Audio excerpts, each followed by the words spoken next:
I was staying with friends near Boston on Friday night, and they live on a road named for Theodore Parker, and in their excitement about Parker's history, have been studying his work.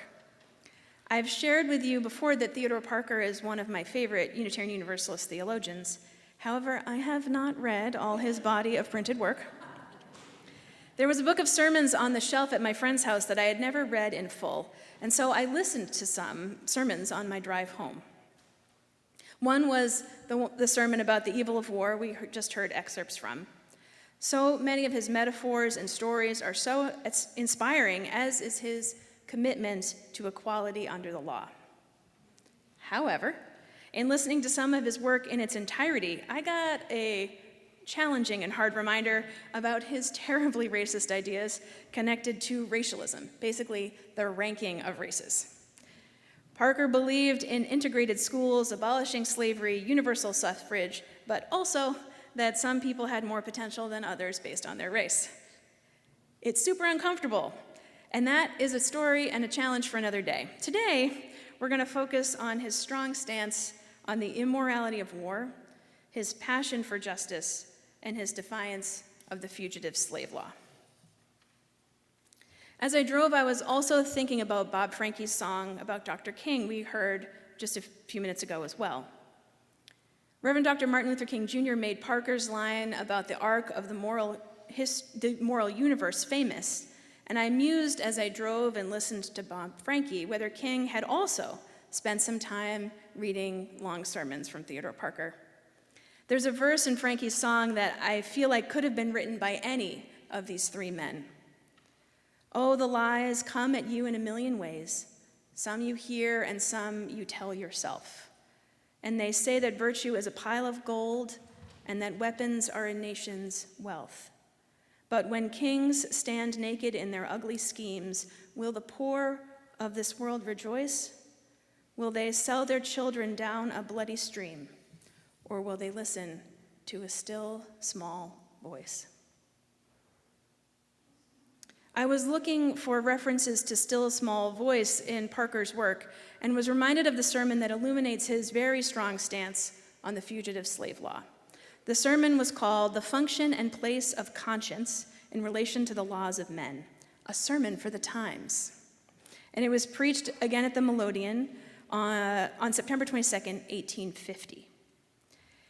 Parker wrote something that could have been preached in 1960 or today. Let us look a little at our duty under this statute. If a man falls into the water and is in danger of drowning, it is the natural duty of the bystanders to aid in pulling him out, even at the risk of wetting their garments. We should think a man a coward who could swim and would not save a drowning girl for fear of spoiling his coat. He would be indictable at common law. If a troop of wolves or tigers were about to seize a man and devour him, and you and I could help him, it would be our duty to do so, even to peril our own limbs and life for that purpose. If a man undertakes to murder or steal a man, it is the duty of the bystanders to help their brother who is in peril against wrong from the two-legged man as much as against the four-legged beast.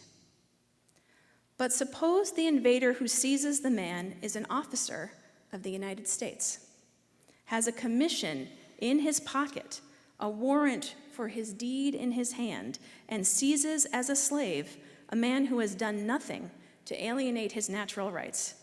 Does that give him any more natural right to enslave a man than he had before?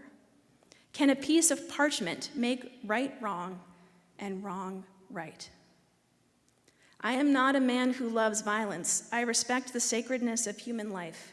But this I say solemnly, that I will do all in my power to rescue any fugitive slave from the hands of any officer who attempts to return him to bondage. I will resist him as gently as I know how, but with such strength as I can command. I will ring the bells and alarm the town. I will serve as head, as foot, or as hand to any body of serious and earnest people who will go with me, with no weapons but their hands, in this work. I will do it as readily as I would lift a man out of the water or pluck him from the teeth of a wolf or snatch him from the hands of a murderer. What is a fine of $1,000 and jailing for 6 months to the liberty of a man?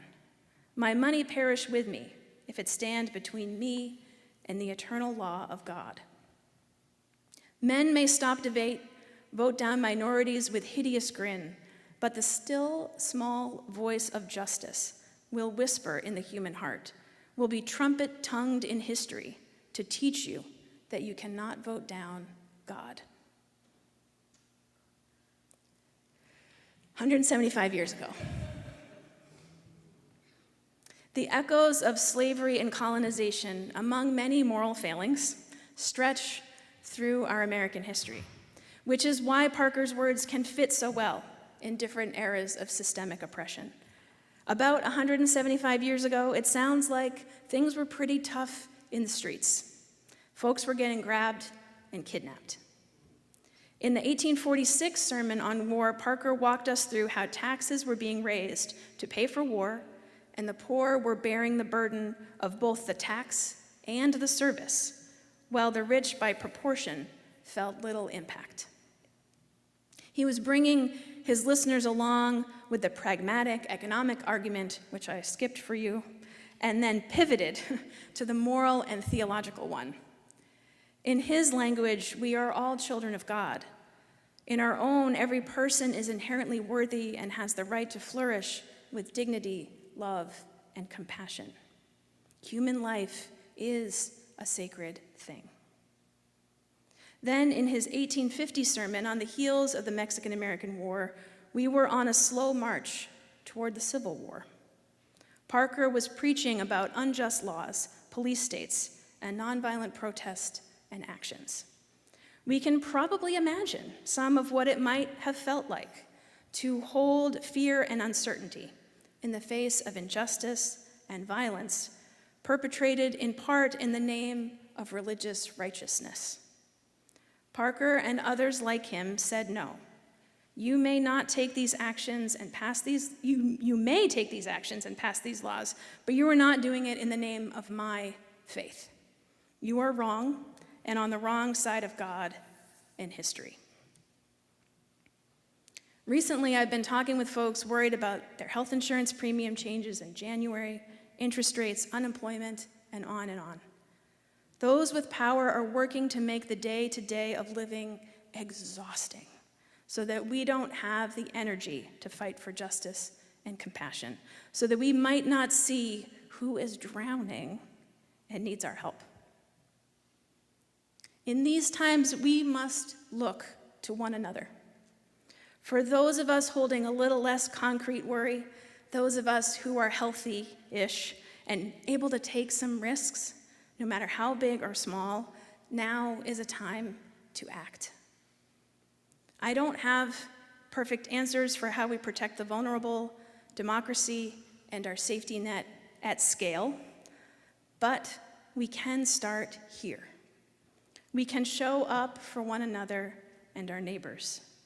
Like Parker called us to, we must immediately help pull the people who are drowning out of the water, and then together help the next ones.